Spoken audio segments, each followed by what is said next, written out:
assigned presence. Your strategic vision, I must say, has consistently guided India's military and global outlook. Your foresight has been instrumental in bringing this conference to fruition and reinforcing India's position as a leading and a responsible troop contributing nation. Under his leadership, ladies and gentlemen, our armed forces have strengthened operational readiness, embraced modernization, and ensured India's contribution to UN peacekeeping continue to exemplify professionalism, discipline, and operational excellence. Today on the stage, along with the Honorable Minister, we do have the esteemed presence of Mr. Jean-Pierre Lacroix, the UN Under-Secretary General for Peace Operations, General Anil Chauhan, the Chief of Defence Staff, India, General Upendra Dwivedi, Chief of Army Staff, India, and Air Chief Marshal Amarpreet Singh, Chief of Air Staff, India. Well, ladies and gentlemen, as they say, that good things happen when we work as individuals, but great things happen when we actually come together. On behalf of the Indian Army, I, Shikha Singh, your Master of Ceremonies, I have a heart of gratitude towards all the esteemed guests in attendance for actually coming together. Thank you so much. Together, as we nurture a collective resolve for the pursuit of peace and security, inclusion and impact being the watchwords, Bharat, as we feel, it is our duty as we unflinchingly commit to contribute towards global peace, stability, and international cooperation, uniting our strength so that generations to come inherit a world of justice, of progress, and lasting freedom.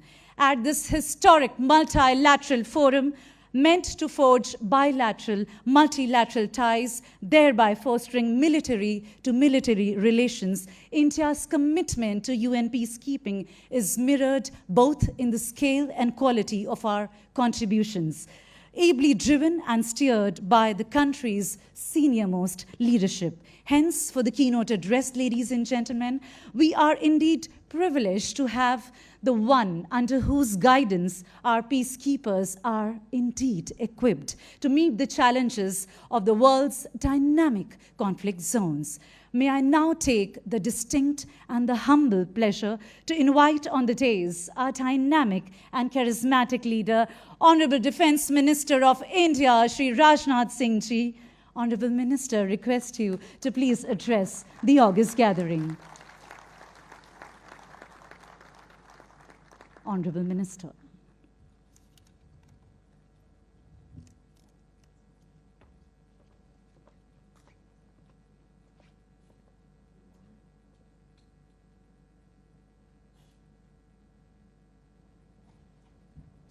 Okay. Good morning to all the participant dignitaries. General Anil Chauhan, Chief of Defence Staff, Air Chief General Upendra Dwivedi, Chief of Army Staff, Air Chief Marshal A.P. Singh, Chief of Air Staff, Mr. Jean-Pierre Lacroix, Under Secretary General, Department of Peace Operations, United Nations, Army Chiefs of UN troop contributing countries and esteemed delegates, other officials from Government of India and Armed Forces, friends from media. It is my privilege to address this distinguished audience that brings together the senior military leadership committed to the cause of peacekeeping. The troop contributing countries Chiefs Conclave is a reaffirmation of our collective endeavor to uphold peace, stability, and human dignity that is granted the Charter of the United Nations. Friends, at the outset, I would like to state that the creation of the UN Charter after the devastations of the World War II was a significant development. Nations realized that for the development, growth, prosperity, and peace is essential. India was a founding signatory of the UN Charter, and for us, the noble vision of the UN Charter was not new. It reflected India's own civilizational philosophy of Vasudhaiva Kutumbakam, means the whole world is a family, which teaches us the world is one family. Friends, with this noble thought, I would like to express my gratitude to be speaking at this gathering, as it is the first time this conclave is being hosted by India. Friends, the conclave will provide a platform to the senior military leaders from over 30 nations that together contribute majority of UN peacekeepers across the world. And I believe that this platform will be utilized to discuss the current issues involving the UN peacekeeping and its present as well as future challenges. Open discussions such as these also provide us with an opportunity to explore ways and means to mitigate these challenges by strengthening cooperation and coordination among the troop contributing countries and various stakeholders. Friends, nowadays, some nations are openly violating the international rules, some are trying to undermine it, while some want to create their own rules and dominate the next century. In all this, India, while advocating for the reformation of outdated international structures, stands strong in upholding the international rules-based order. For India, this is not just a talking point. Thousands of Indians serve for the cause of peace and development under the UN flag. This is a prominent example that reflects India's principle of aligning promises with performance and the commitment to upholding international order.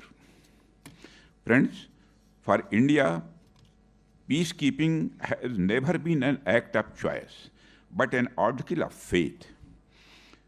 From the very dawn of our independence, India has stood firm with the United Nations in the mission to maintain international peace and security. India is land of Mahatma Gandhi, where peace is deeply rooted in our philosophy of ahimsa, that is non-violence, and satya, that is truth.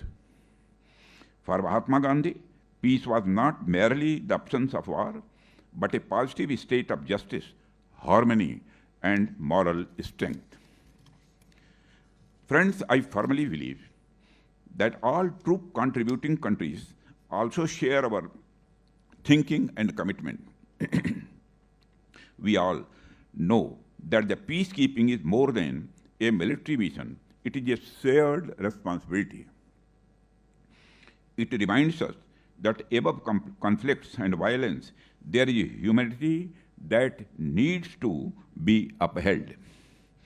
And for this mission, when people devastated with war and security see the blue helmets, it reminds them that they have not been abandoned by the world. Friends, the traditional peacekeeping has evolved, and now the UN peacekeepers are engaged not just for monitoring the traditional ceasefire, but also for complex multidimensional missions that help societies transition from conflict to peace.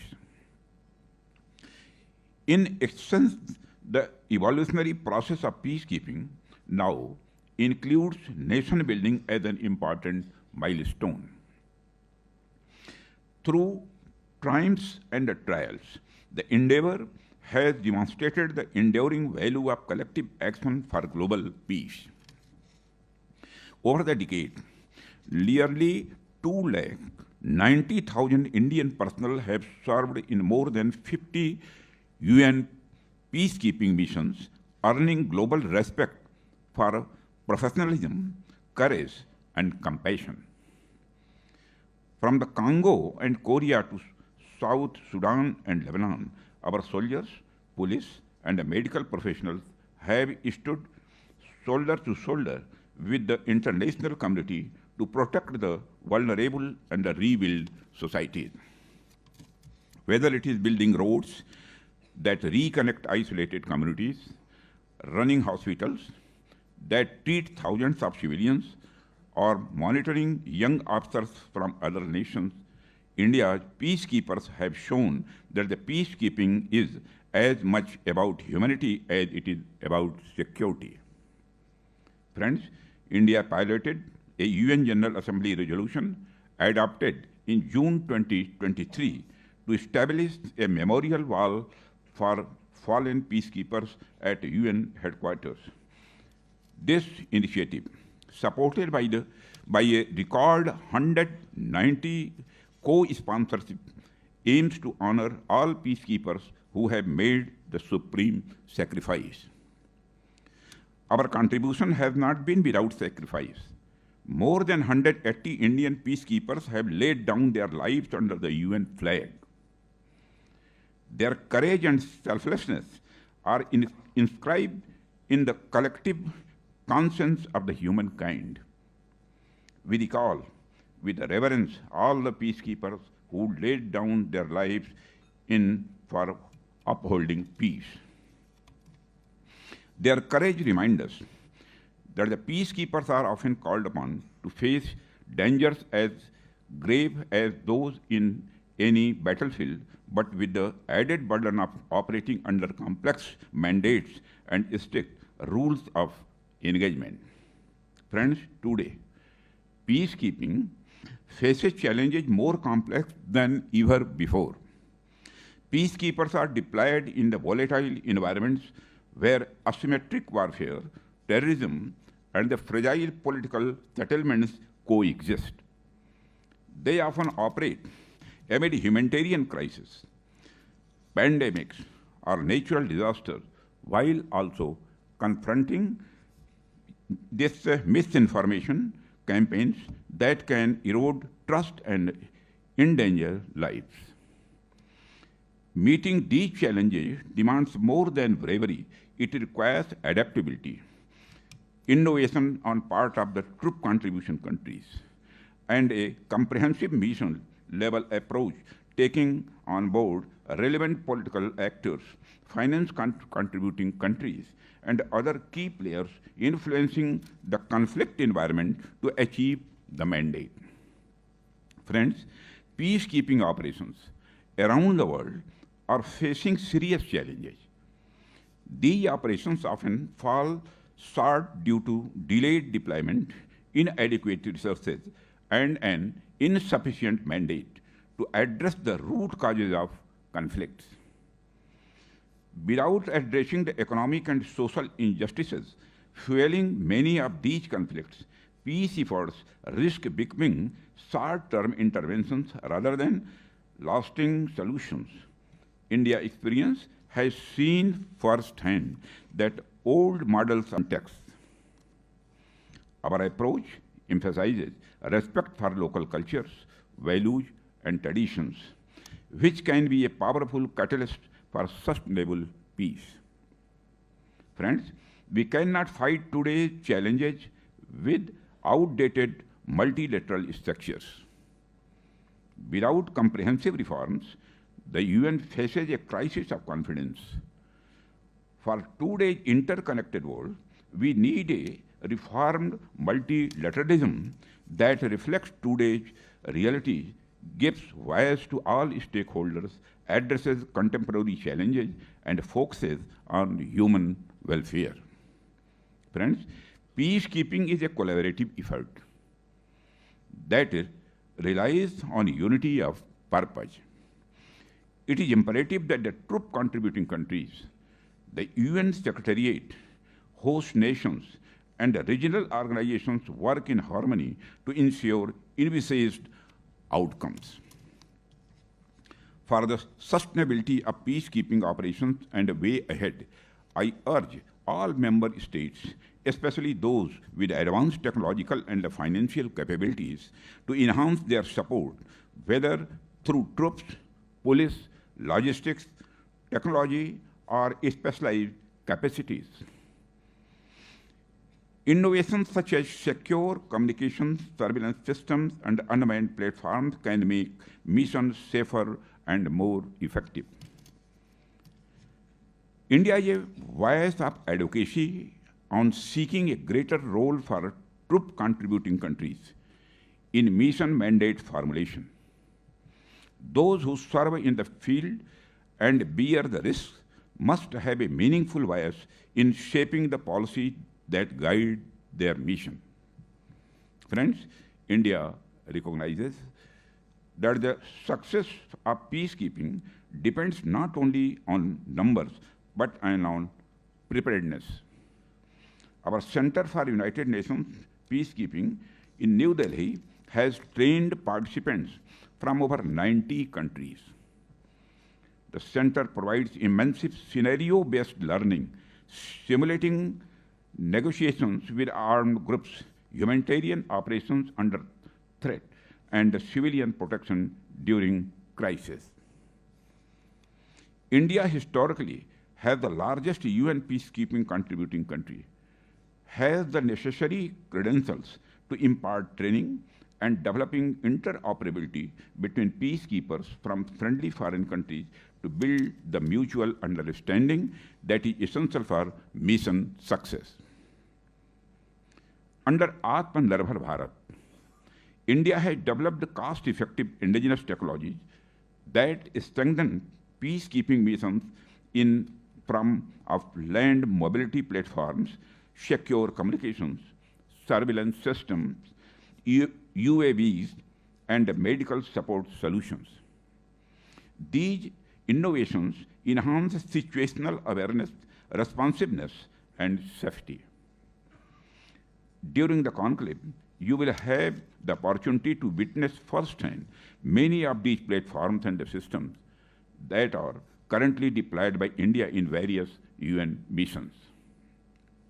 Friends, one of the most inspiring transformations in peacekeeping has been the growing participation of women.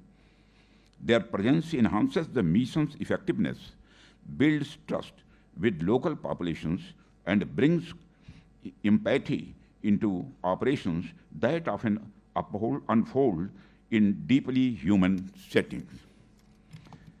India has been a pioneer in this domain. Our all-women foreign police unit deployed to Liberia in 2007 became a global symbol of empowerment. Their professionalism and compassion inspired a generation of Liberian women to join their national police. Today, Indian women officers serve in missions across South Sudan, Golan Heights, and Lebanon, leading patrols, engaging with communities, and mentoring local women and youth. They represent the best of what modern peacekeeping can achieve: inclusion, respect, and trust.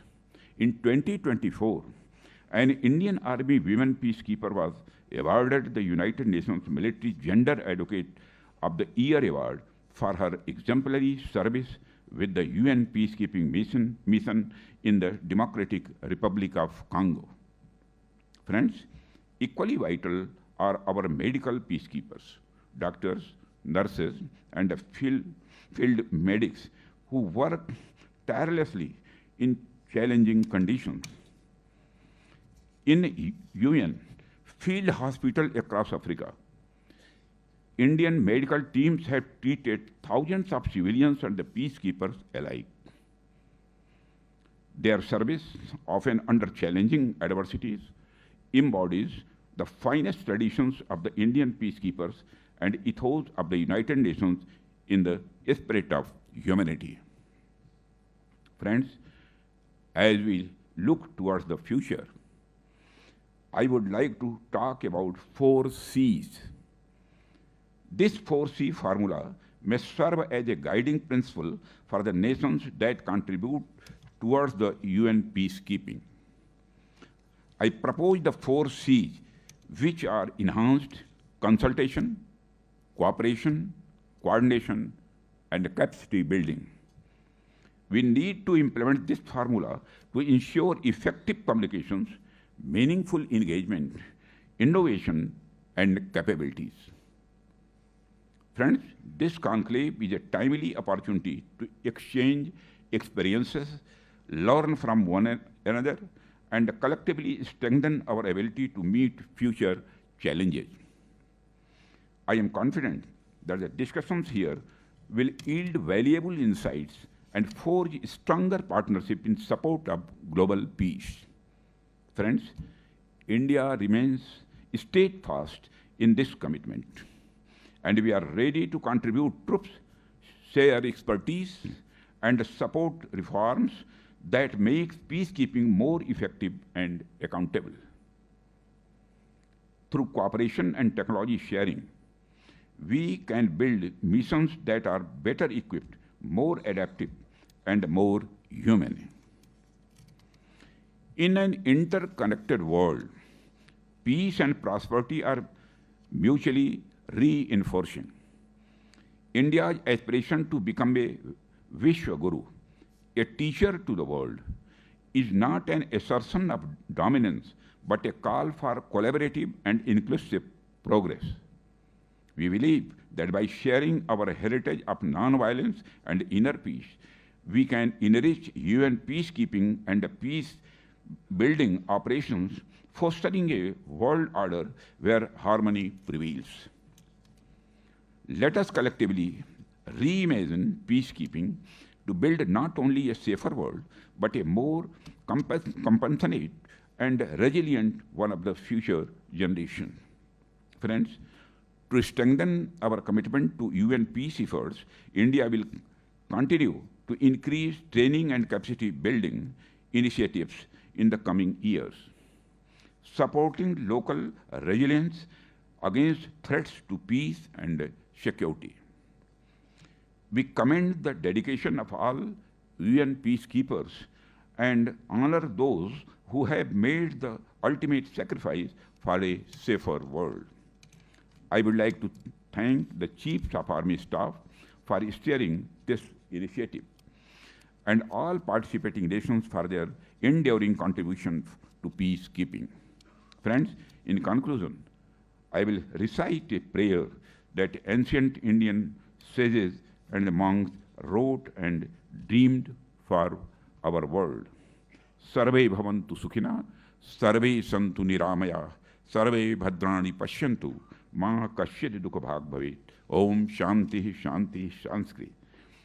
This Sanskrit prayer is a prayer for the world to be happy, healthy, without suffering, and let there be welfare for all. I hope we realize this dream. May this conclave mark another step towards deeper collaboration, collective preparedness, and a lasting global peace. Thank you very much. Jai Hind. Thank you very much, Honorable Minister, for rendering a keynote address that indeed, ladies and gentlemen, provided an impetus to the further discussions, the plenaries, and in fact, the outcomes of this pioneering conclave. Honorable Minister, you underscored the resilience of the global peacekeeping forces, their ability, in fact, to go above and beyond their call of duty. We are so confident that your insights will